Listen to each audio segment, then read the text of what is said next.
menetes, air bercampur minyak yang nanti akan kita pisahkan minyaknya. Dan bagaimana aromanya teman-teman? Wangi sekali. Oke, mantap. Jadi inilah proses destilasi minyak Atsiri Srehwangi.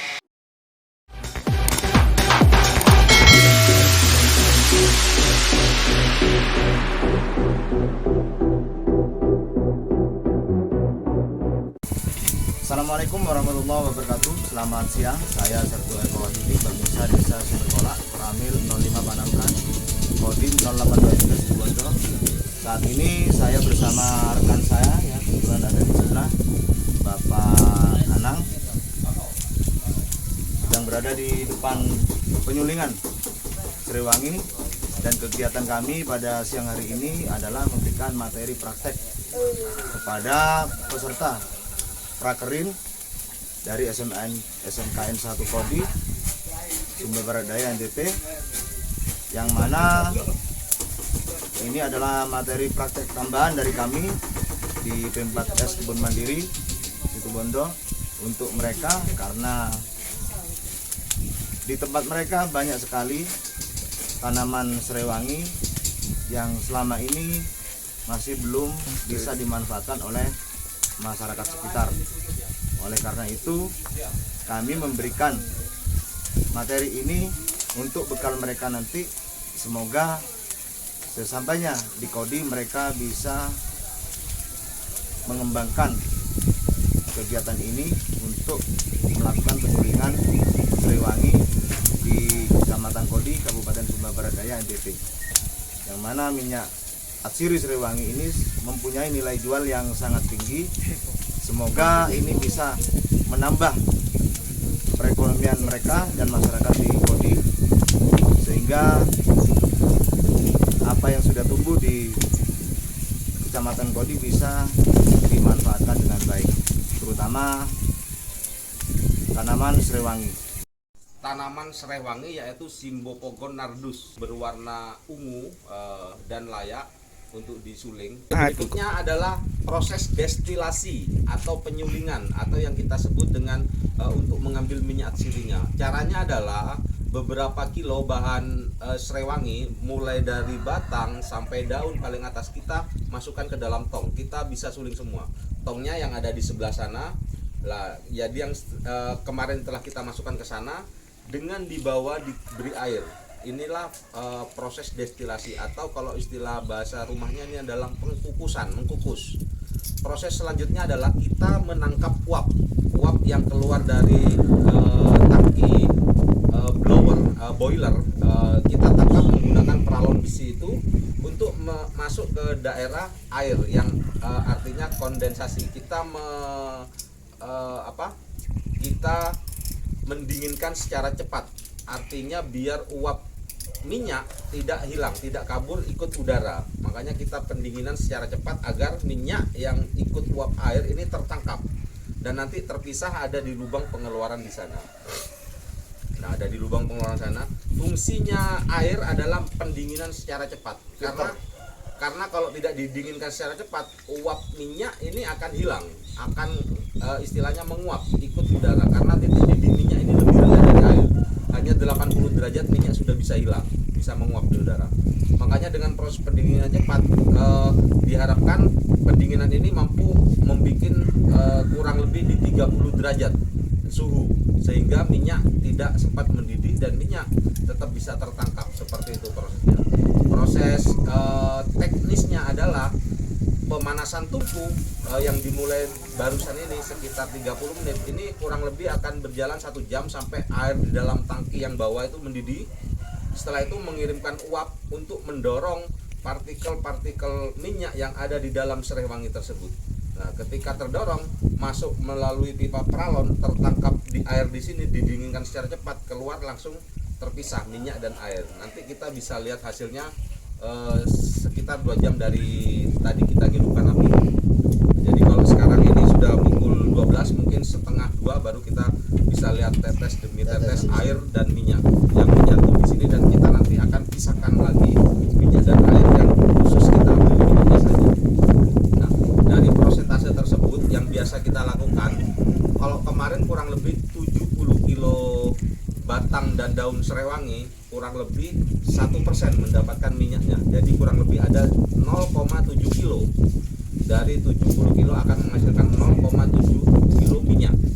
Dan ketika dikonversi dengan rupiah, ini sudah peningkatan lonjakan ekonomi yang sangat tinggi. Yang semula serewangi ini tidak termanfaatkan, tidak punya harga, tidak punya nilai ekonomis, tapi setelah melalui proses penyulingan ini ada mempunyai sangat tinggi sekali, kurang lebih mulai 200 sampai 1 juta variasinya, tergantung musim, tergantung pasaran. ya tergantung pasaran dunia minyak, karena minyak atsiri ini di seluruh dunia potensi terbesar hanya ada di negara-negara yang berada di garis khatulistiwa, salah satunya adalah Indonesia. Tapi di belahan dunia lainnya, misalnya Brazil, dia berada di khatulistiwa juga, tapi tidak mempunyai lahan yang luas untuk menanam serewangi. Hanya di Indonesia yang berpotensi tinggi untuk kita ambil minyak atsiri dari proses serewangi. Dari teman-teman PHP pengolahan hasil pertanian, ada yang ditanyakan dulu dari proses yang sedikit ini? Ini khususnya masuk yang jurusan agribisnis pengolahan hasil pertanian ya. Nah, Karena khususnya. serewangi ini juga bagian daripada pertanian. Ya, Tapi diharapkan semuanya mampu ya. menangkap peluang ini, karena tadi yang seperti Pak Eko katakan bahwasanya limbah dari ini masih bisa dibuat Manfaatkan menjadi untuk pakan ternak. pakan ternak. Artinya yang ATR juga masuk. Ya. Ya Pak. Betul, karena lonjakan nilai ekonomi yang sangat besar, saya harap teman-teman sesampai di Kabupaten Kodi, di Kabupaten Sumba Barat Daya, Kecamatan Kodi, bisa mempraktekkan dan bisa mengambil peluang ini. Ubah pola pikir kalian yang hanya menerima apa yang kalian dapat hari ini, belum berubah lah. Jangan cepat merasa puas dengan apa yang hasilkan sekarang. Jadi selalu ingin lebih. Jadi apa ada yang peluang di depan, kalian manfaatkan agar peningkatan taraf hidup, peningkatan kesejahteraan, dan peningkatan sumber daya manusia kalian sendiri ini meningkat. Dan saya rasa itulah esensinya kalian berada di SMK. Jangan hanya menerima keadaan di sana seperti itu. Enggak, kita berubah. Dan kalian di sini sudah punya kita, saudara baru. Ada Pak Eko, ada saya, ada Pak Suproko, ada Pak Arso, ada semua teman-teman yang ada di Jawa ini, Pak. Sahabat baru, teman baru, keluarga baru yang bisa diajak sharing kapanpun. Karena kita sudah tidak terbatas dengan jarak, ada komunikasi. Nanti ketika kalian praktek di sana ada kekurangan apa, bisa langsung komunikasi dengan saya dan akan saya respon dengan positif. Seperti itu janji saya. Selain dari itu, sebelum kalian meninggalkan Jawa, adakah yang ingin ditanyakan tentang serewangi saja? Yana, ada tanya? Apa kayak misalnya suhunya harus berapa kan gitu, harus tahu.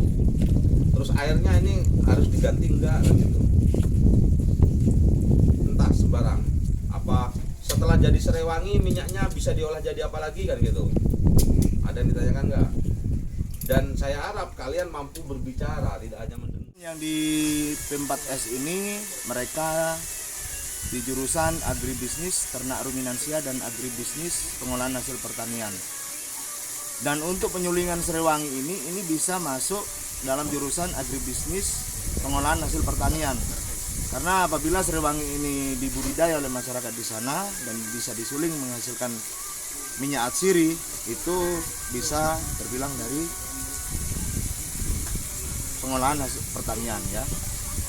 Namun yang untuk agribisnis ternak ruminansia ini juga masuk karena limbah daripada serewangi yang sudah disuling itu bisa diolah kembali, difermentasi untuk dijadikan pakan ternak. Jadi tidak ada yang terbuang di sini. Secara teori mereka anak-anak sudah kita berikan materi juga. Ini saat ini yang kami ajarkan prakteknya. Jadi harapan kami selaku pembina di P4S Kebun Mandiri Desa Sumerwala, Kecamatan Panarukan, Kabupaten Situbondo, Jawa Timur, harapan kami semoga anak-anak baik ATR maupun APHP ketika mereka sudah sampai di Kodi, mereka bisa mengembangkan, dan harapan besar kami semoga mereka bisa mendapatkan jembatan atau ada yang masyarakat yang menjembatani aktivitas mereka di Kecamatan Kodi, Sumba Barat Daya. Demikian, terima kasih. Wassalamualaikum warahmatullahi wabarakatuh. Nah, ini proses destilasi dari serai wangi yang ada di sini. Sini sudah mengalir melalui pipa yang ada di sini dan memasuki pipa pendingin yang ada di sini. Dan sekarang uapnya sudah tertangkap dan dingin dan keluar di sini. Nah, ini dia airnya sudah menetes, air bercampur minyak yang nanti akan kita pisahkan minyaknya. Dan bagaimana aromanya, teman-teman? Wangi sekali.